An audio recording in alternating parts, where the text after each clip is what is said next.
Welcome to a special edition of Crawford County Outdoors. I'm Duane Kohler, and we are in Titusville today. I've been wanting to do this for a long time, so I'm glad we're here.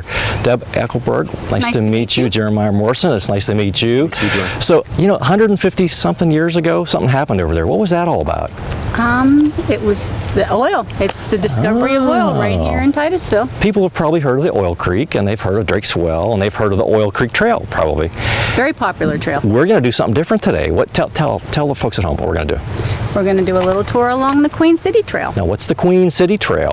It's a 1.5-mile trail that connects Oil Creek State Park Trail to downtown Titusville. We want to bring those people to town, welcome them to our town, and join us. Well, shall we walk?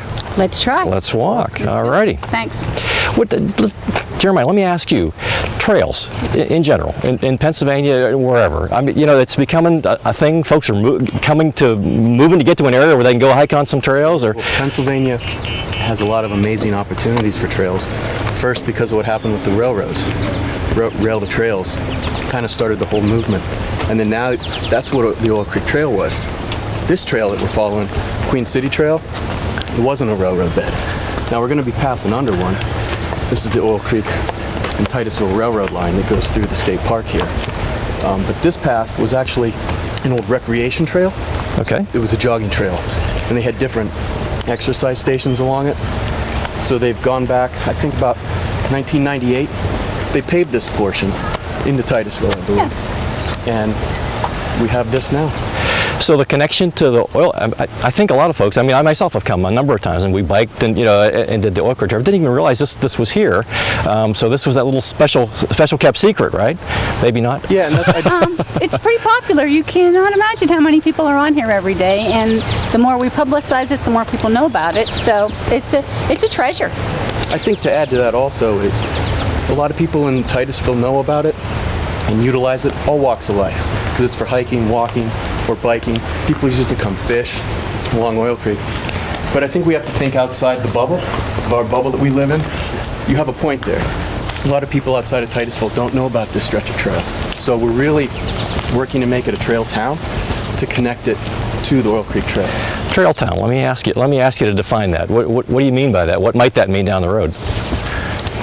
For us, it's an opportunity for the town to connect with trail enthusiasts, to help our local businesses grow, to let people use this for not only recreation, health purposes, family purposes, bring them into town and help our town grow from that.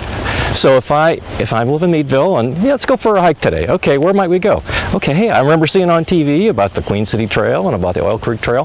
So let's have dinner while we're here, right? I mean, that's what we're talking about. Let's fill up the car with gas on the way home and all that. Stop and have a sup. Let's have a little picnic with your family. Let's go to Fleming Park. It's beautiful there. It's shady on a sunny day. We welcome you to come to our town and enjoy it.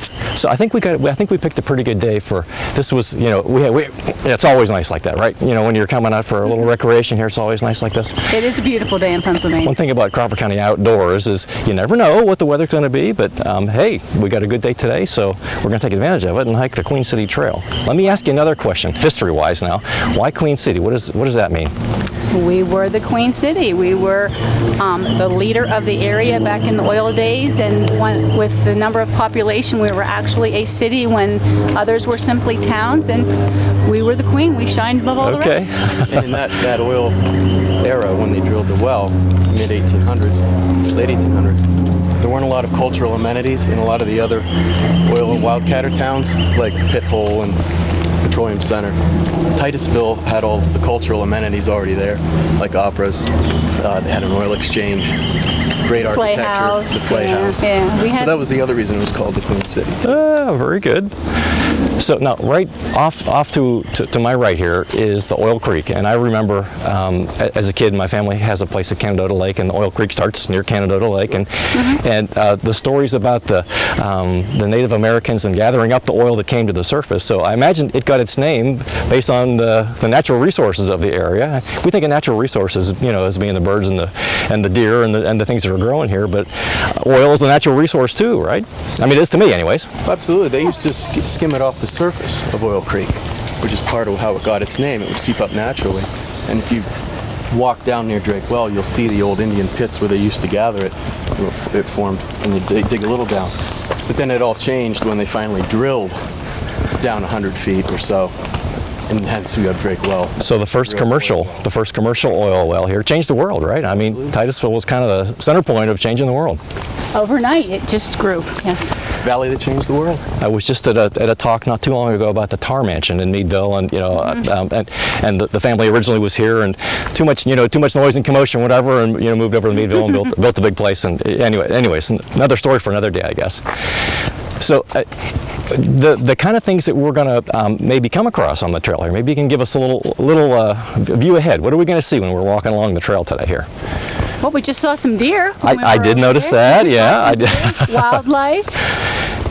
We have a park. We have Ed Myer Complex here that is a large sports complex that people frequent oftentimes. There's the creek. People bring their children here to ride bicycles. They bring their dogs to swim in the creek, walk their dogs. It's and it changes as you go along. Like over here, there's actually a natural wetland area, but you can't see it because, just to point out real quick, if we stop here, this is all called Japanese knotweed, what you're looking at, and it's an invasive species, and it's a problem along a lot of all the Pennsylvania corridors along stream beds, and you see it kind of just overtake everything. There are ways to deal with it by cutting it and injecting it with a herbicide that is safe for water, but you have to have a state permit to do that. I'm not an expert in how that's done yet. But an invasive species, maybe somebody brought it at one time thinking it was a good idea, or maybe it was pretty or whatever. It used to come and fill. So it came accidentally. Yeah. This used to be used as an ornamental garden plant. Okay. Oh, really? Yeah, and turn of the century, Victorian era, it became popular, and so it becomes one of those things that crowds out the natural things that were here on their own, and so this will overtake everything on stream banks. Other forms of wildlife won't grow around it, so it ends up affecting anything from what the trout are eating in the stream or other fish, because it affects what the invertebrates are eating, and the whole ecosystem cycle of things. So they've really, the state and other states as well, all in the east, have really started to work on eradicating this, or at least trying to control it. It's really hard to. When you hear invasive species, that's what we're talking about. Something like that. That's again the natural things that were here that we'd like to have here. Yeah. Can't. This is blocking the sunlight. This is taking all the resources, right? It wasn't native to North America 100 years ago, so now this is the result of it. But there are ways that conservation districts and whatnot, you can work with them to try and form a plan, which is another thing that trail towns do. We try and work on conservation plans as well to take care of that. Now, let's say you had a magic wand and this was gone tomorrow. What would take its place? What would happen? We'd research what native plants could be grown that would help control erosion, so the banks aren't just giving way. What belongs here? Now the wetland on the other side. Now that was put there by Mother Nature, not by anybody. What's it doing? What's its purpose? It acts as a filtration before that water goes in naturally to the ground or the creek. And there's lots of wildlife you'll find over there, like different types of turtles. And birds obviously use that for different habitats and whatnot. So. Now, we've talked about this on Crawford County Outdoors before, but let me just, so when I'm putting fertilizer on my grass, it's like, well, one bag is supposed to cover half an acre. I'll just put on twice as much so it'll look better. Bad idea, right? It is a bad idea. And with the lawns today, what people don't realize, that's where the fireflies also dig down and burrow and nest. So there's been an issue with fireflies not being as populated because things like Roundup are killing them off, and people forget that when they use that on their yards, it affects other cycles in nature as well. Well, let's walk. Give us a suggestion. What might I do to keep my lawn nice looking and instead of that? Well, I don't know how popular this will be, but I'd say let your dandelions grow. I'm not an expert in that area. A lot of other biologists and wildlife managers are. I'm just vaguely familiar with a lot of the jobs they do, and I try and pick up tips here and there. But yeah, when I mentioned not using a herbicide that's bad for water, Roundup's bad for water. Okay. Don't use Roundup, at least near the stream beds. Now, when I mow my grass, I try and just let the clippings lay and not gather them up or whatever, because isn't that going to be, to a certain extent, some sort of fertilizer for the grass for down the road? What, nitrogen? Probably put something like that. I don't remember. Yeah, I should have paid more attention to biology class, I guess, back in the day. That was too long ago. In fall, whenever the leaves come down, there's too many of them, so I got to gather those up. But speaking of fall, what's neat about this trail also is just enjoying the different seasons. which, northwestern PA. That's why I moved back here. I love the seasons. But they don't always, some of the more extreme sports, like cross-country skiing or snowshoeing, is accessible on the Oil Creek Trail. Okay, okay. This portion's nice because, for the most part, the city will try and maintain this and keep it plowed for walkers, even in the wintertime. And so we can enjoy this trail year-round. So even if you lived in town, you could start off relatively close to your house, maybe, and hit the trail. And absolutely. I've walked this trail when it's 0 degrees to it's in the 80s and humid today. So now down the road, I've heard talk of making a whole trail system all across western PA that that might let you connect to other recreational things. Am I on target with that? Oh, you are, because we're right here. We are very active along. Titusville is located along the spine of the Erie to Pittsburgh Trail system corridor, and then we're also part of a larger group which is called the Industrial Heartlands Trail Coalition, which is a group of trail corridors in 5 states, in Pennsylvania, New York, Ohio, West Virginia, and Maryland. So we're trying to connect through this coalition the potential for 1,400 miles of trail, and also that brings all those people in those 1,400 mile radius area to know about Titusville. So that's a great way for us to bring those outside people here to our community, and for us to learn about their community as well. Sure. So now I heard talk about a water trail. What's that? Well, if we could see, Oil Creek is right over here, and as we get further up, we'll be able to see that the trail essentially follows Oil Creek, this stretch, the whole way. A water trail is just to try and get a state-designated recognition of a paddleable, even though it's seasonal, but a paddleable creek, and it would stretch from Centerville down to Oil City. Via Titusville, and we've already had a feasibility study done for that, which is one of the requirements. See, now I've got the wheels turning for a future Crawford County Outdoors. We may have to do. We may have to do a. And it's not just the Titusville region, but Meadville, Oil City, everything. We need more access through the Fish and Boat Commission, or not.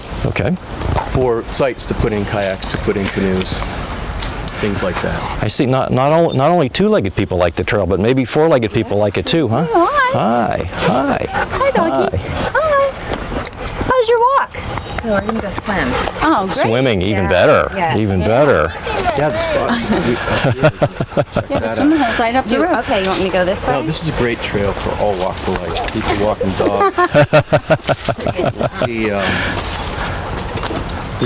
from age 5 to 95 people on this trail. That's the other thing. Already some bikes have passed, and yes. Separates it. With it being so close to town and the ease, this is a general and flat trail, so it's really nice for that. So I'm hearing water like right there. Can we go check that out? I want to get a close look at the creek. Check out. Okay. Pine Creek comes into Oil Creek. Very good.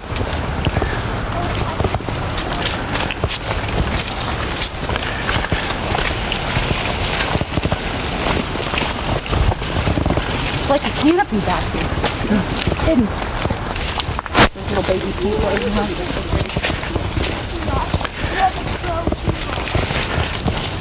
Jeremiah, looks like we found some rock skippers. Oh, Does that happen a lot here at the Oil Creek? Skipping Rock Beach. I may have Yes, it does. I may have to try that. This is a nice destination for kids, people bringing their dogs to swim around, and fishermen. This is a great, actually nice pool. In the spring and fall, you can usually see trout swimming out in the hole there. The water's usually a little clear. Now, right behind us here, that looks like another creek coming in. Is this a confluence here? Is this 2 creeks coming together? This is the confluence with Pine Creek coming from the northeast, joining with Oil Creek. I wonder if the trout like that, where they're kind of mixed, maybe it makes a little deeper spot for them or something like that. I wonder. And probably a little cooler water. Could be. Interesting. it drops off quickly. Look, it's deep quickly. And this is part of the water trail, too. So it's when we floated this before, it's nice when the water's up a little more to just take a little beeline adventure up into Pine Creek. I've seen there's a deer crossing up there numerous times. It's a great place in the mornings with sunrises coming from the east and the mist coming on. So. What a beautiful spot. Yeah. Did you see eagles down here before? Yes, actually the bald eagles that nest in Oil Creek State Park fly along the water trail frequently, and I've seen them down here numerous times. So I kind of feel like you shared a little secret with us here, a little secret spot, but it's not a secret. Anybody can come, right? Just off the path, just off the bike trail, the Queen City Trail, so, amongst all the sycamore trees. So, Pretty. It's a nice spot. Beautiful spot. Thanks very much for showing. Well, let's keep going. All right.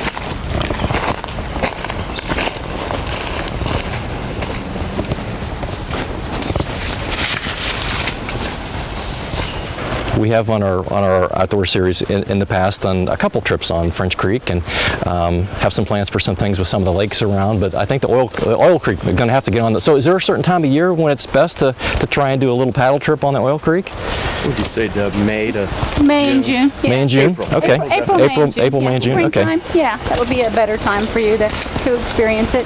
If you get too late, it gets a little shallow, right? And you may have to get out and walk a little bit of the way. Depends on the flow rate.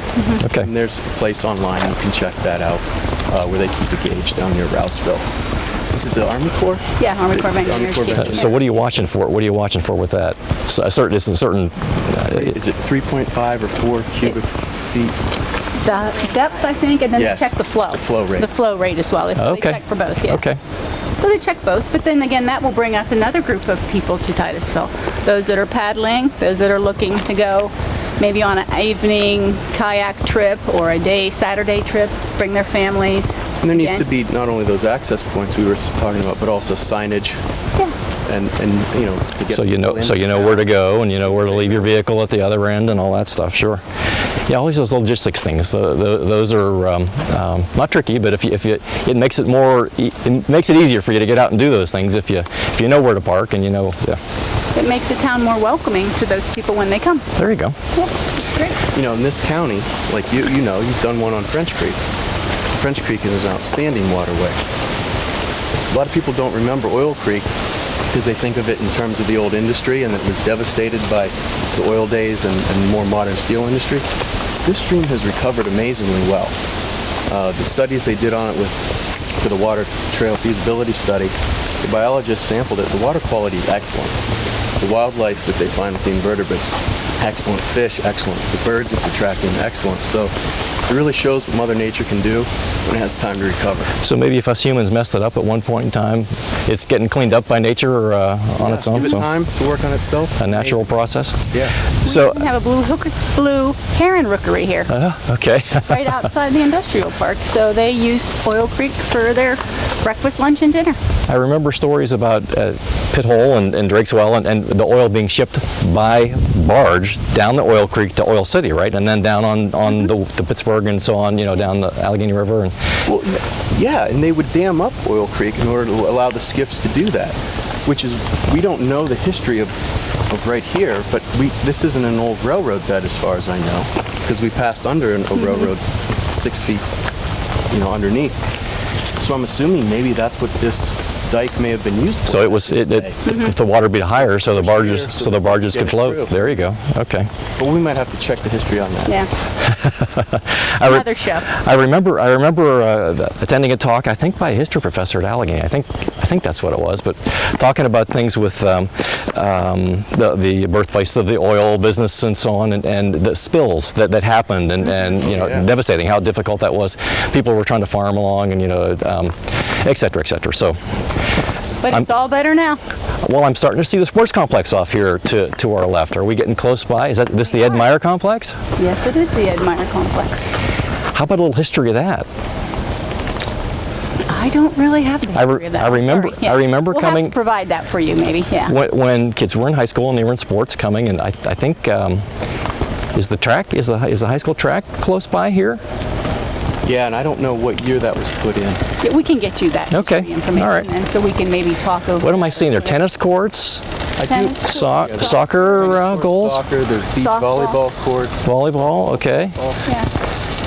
Concession stands, restrooms. It's very nice. Well, we can get you all the information. Okay. There. And then, of course, the BMX tracks is here. BMX. What's that? Oh, we're going to find out. It's around the corner here, and it's a wonderful A wonderful outdoor activity, maybe. It is. Okay. All right. Actually, I think take a little left up here and head over. Yeah. All right. Let's do that.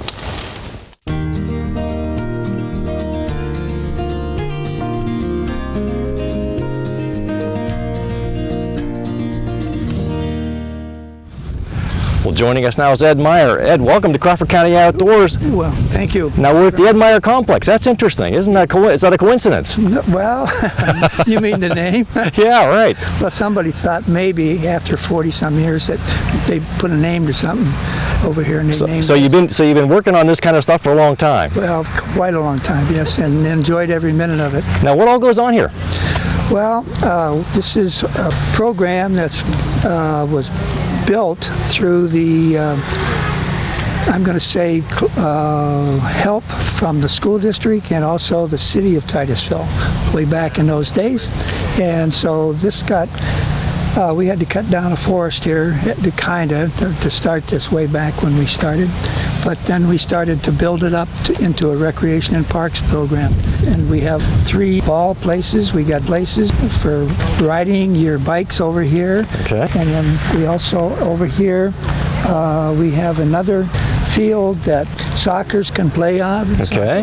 Okay. And both the schools and use all their for coming down here and playing during Now the track fall. and field goes on around that soccer complex also? That's correct. Now volleyball here looks like right over your shoulder. Looks like that's for sand volleyball? Yeah, and it's for anybody that wants to use it.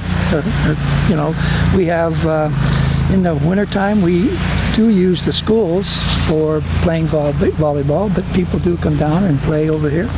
So to get out and get moving, right? I mean, that's a good thing no matter what, and you got lots of chances to do different things here. Kinda, yes. We got as many as,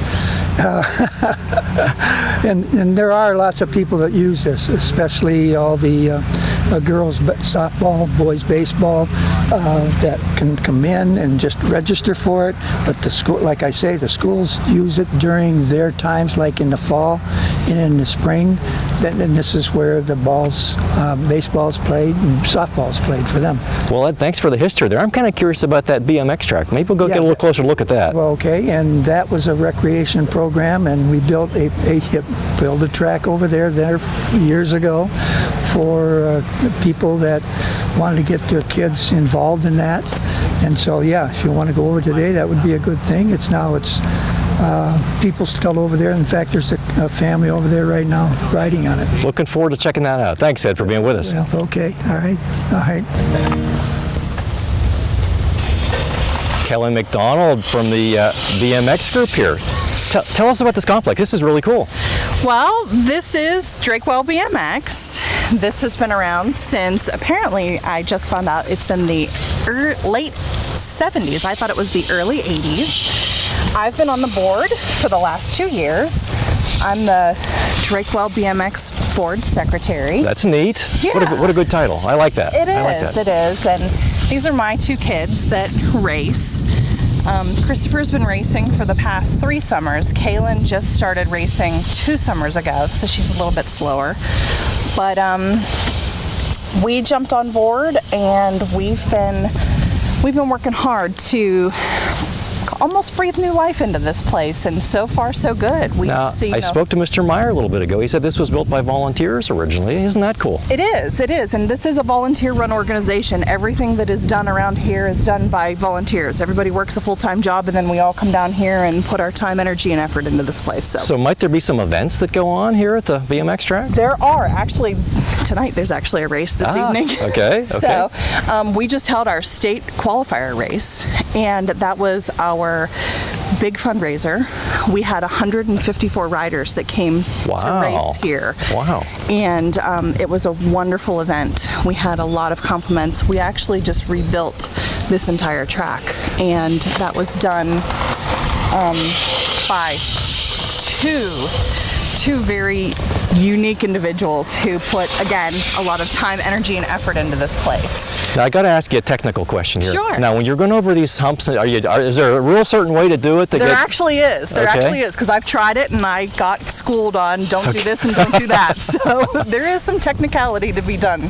So do you want to spend a lot of time jumping through the air, or you want to spend more time on the ground?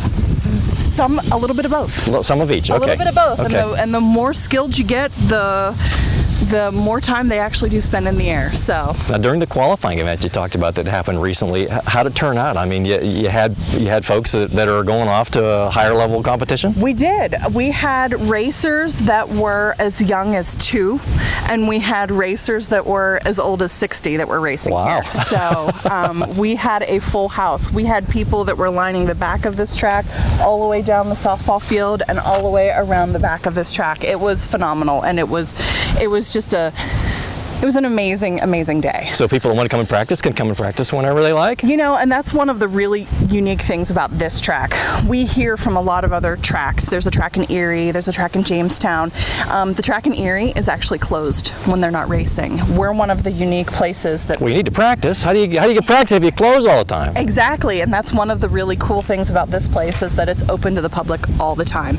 And we hear from parents from Oil City, Meadville, even Erie, that ball fields are closing, basketball hoops, they're unavailable. And we have one of the very wonderful things here in Titusville that kids can come down here and ride. There have been nights that we've come down here to work and there are kids playing out here, and we've been able to talk them into riding. So it's a wonderful thing that we have here. Well, thanks for what you're doing. This is great. Thanks for being with us, Kelly. Yep.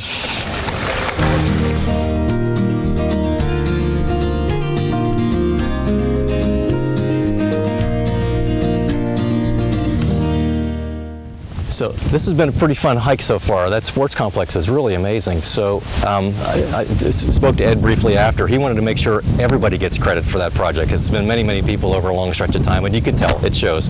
But if his name's on it, he must have been really involved. So that's great to get to meet him, and thanks to all the volunteers around here who helped put all that kind of stuff together. So where are we now? That's a beautiful spot, by the way. Where are we now? We're on the Brown Street Bridge, and we're taking you into downtown Titusville. So now as I look down the creek here, I think I've been across this bridge before, but I don't know why, but I've never seen this view before, and that's amazing. I mean, that's gorgeous. That ought to be on a postcard or something. It is picturesque, isn't it? Yeah. When you don't even realize that here along the left-hand side is a 200-acre industrial park. And at the end of this, where you can see where the creek takes a bend, is a blue heron rookery. You would think industrial park, that's, you know, your brain goes back to dirty and smelly and pollutes everything and whatever, and that certainly doesn't, that's not the picture you get here. No, it's not. I've seen blue herons on here fishing, and they have, I think the last time I counted, there was like 14 nests in the park, in the outskirts of the park, that you can see from far away, of course, because we don't want to disturb them, but Mother Nature has taken over, and we have blue herons, we have bear, turkeys, beavers at times, and was a beaver dam here before, so it's great. I've seen beavers along this stretch. Turtles, yeah, I see turtles, yeah. It's great, fish. So Mother Nature does a great job of bringing it all back around and taking care of it, and we have this wonderful natural resource to enjoy and share. Well, I wouldn't mind staying here for the rest of the time, but we do have to keep walking. Okay. So, okay, all right, good.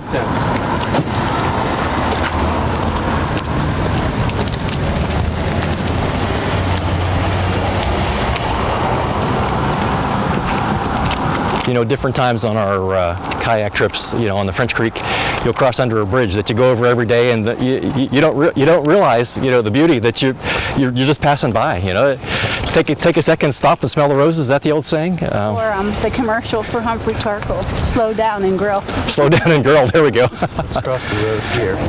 Trails. So sometimes the trails, kind of like share the road, I guess, in a short distance. Like here, where we cross that bridge, we're sharing the road with the cars, and that's okay, right? It connects one place A to place B, so it works. So you don't have to invent it. You don't have to invent a bridge. Nope. You make it work where it can. Yeah. And then abide by traffic laws. I mean, if you're on a bike, it's considered a vehicle, just like a car or truck, so it has the same rights. As a walker, it's a little easier with sidewalks along that route. Now I see we're getting near to a school here. This is the middle school? Titusville Middle School, yes. Now do you suppose any middle school curriculum ever gets out and checks out some nature? Absolutely. As you saw on Brown Street Bridge, this is right next to the view we were looking at along Oil Creek, and it's like an outdoor living laboratory for the middle school science students. They come down here, even back where we saw the kids skipping the rocks back on that portion. They've taken classes down there as well, because the water temperature does change there where the confluence was. But here I've seen them taking water samples, taking different inventory of what's in the riparian buffer zone, which is between the trail and the creek, which is very important in keeping the riverway and the trail ecosystem. Let me ask you about that for a second. If I had, a waterway near my property, whatever, and I'm trying to help prevent some erosion, are there particular kind of plants maybe that I want to look for, that I might want to plant there, or I might want to get rid of other ones so those ones thrive? You definitely would want to look to get rid of the Japanese knotweed, but also there's something called garlic mustard, and it grows along, and if I see some, I'd show you. But if you break it in half, it smells like peanut butter. It's okay. Okay. Yes. Garlic mustard. It's called garlic mustard. Okay. And again, it was another ornamental that they used to plant, just like lemon balm or mint, in someone's garden, and it spreads like wildfire. They do spread like wildfire. I would encourage any private landowner, though, who's looking to restore their riparian buffer zone along a stream or anywhere on their property to consult their county conservation district or whatnot. Fish and Boat Commission. The Pennsylvania Fish and Boat Commission, or even a university's department if they have it with biology or environmental education. So I want to get plants going that are naturally arid, not the invasive like you mentioned before, but it's going to keep the erosion. We don't want the dirt in the water, right? We don't want the if I'm a property owner, I don't want my building being compromised, the foundation of my building being compromised if I'm nearby. You want to keep that soil in place, and what keeps it in place the best is Mother Nature. Tree roots, native plants, grasses, all keep the stream banks in place. I noticed back as we were crossing the bridge, there's some willow trees, kind of hanging down near the water. Frequently see willow trees near water, right? Black willow tree. In fact, right over here, there's a small one right there.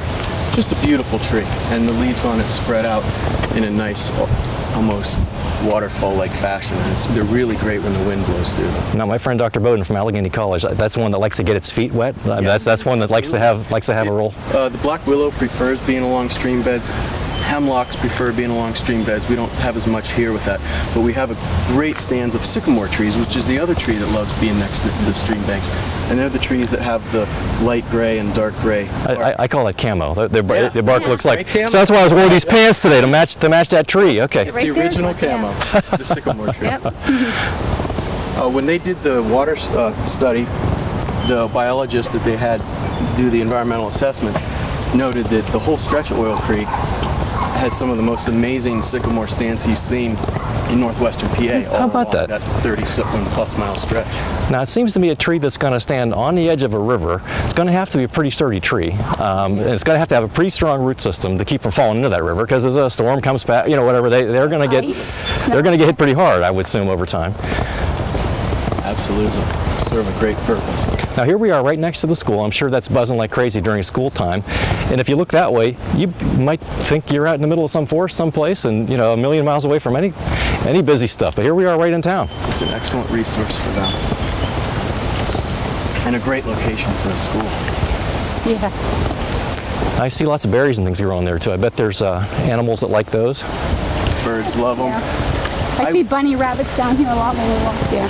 I don't know what kind of berries those are. I have a lot of wildflower fans at my house, and I see a lot of wildflowers too. Wildflowers, and then we haven't spoken about birders, bird watching. There you go. A great stretch for that as well. I see a lot of people. I've been hearing the birds contributing to our talk today. I don't know if our microphones are picking that up, but it seems like the whole time the birds have been joining in. So. Little orchestra going on. We talked on our way over here about how nice it is to get outdoors and to have such an easy walk, to be on a path listening to the birds, feeling the sunshine, unplugging from your day. Even if it's at lunchtime and you come down here and take a half an hour, 45-minute walk, it kind of eases you, calms you down, lowers your blood pressure, and puts you back in the calmer mood. I'm all about that. If I don't get near some water or near some woods once not too many days goes by, I'm with you on that one. Well, but scientific research is backing that all up now too. You get out in the outdoors, like you said, your blood pressure goes down, but also your mental health improves.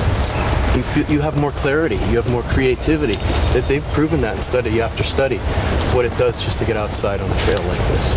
I just said to our guest chef Lisa, there aren't too many problems you can't solve around a campfire. Part of that being the outside, Can't Campfire or a trail. Now that sounds like a train. What's going on there? Well, I mean, if you can see it, we have the Old Creek and Titusville lines here, and we are very fortunate because they haul commerce. They support local businesses here. There are several businesses in our area that wouldn't be here without the train. But on top of that, they provide tourism. They provide train rides. This weekend is a large World War II celebration here, and they're going to do some encampments and information about that. We have a tourism piece and a commerce piece to the train, which is unique to our area. In the wintertime, they do fall foliage rides. They have open cars that you can stand up in. They do murder mystery dinners. You can bring your kids. Christmas time, you can ride on the train with Santa Claus. At Easter time with Peter Cottontail. Plus, it helps our businesses. So we have the best of both worlds. Now you mentioned events. There's certainly kind of some famous events around Titusville, like is it the Oil Heritage? Is that? Oh, it's Oil Festival. Oil Festival. Okay. Coming up in August. I bet that was quite a big deal at the 150th anniversary of that a few years back. Oh, well, Yes, it is. 2009. No, it's a great week-long celebration. It's great for all ages. Lots going on. Yeah, we have a great parade. So the parade's always wonderful, and it's Yes, there's a craft beer tasting festival. It's also nice they shut some of the downtown streets down to make them a little more pedestrian friendly. Okay. Bring in bands.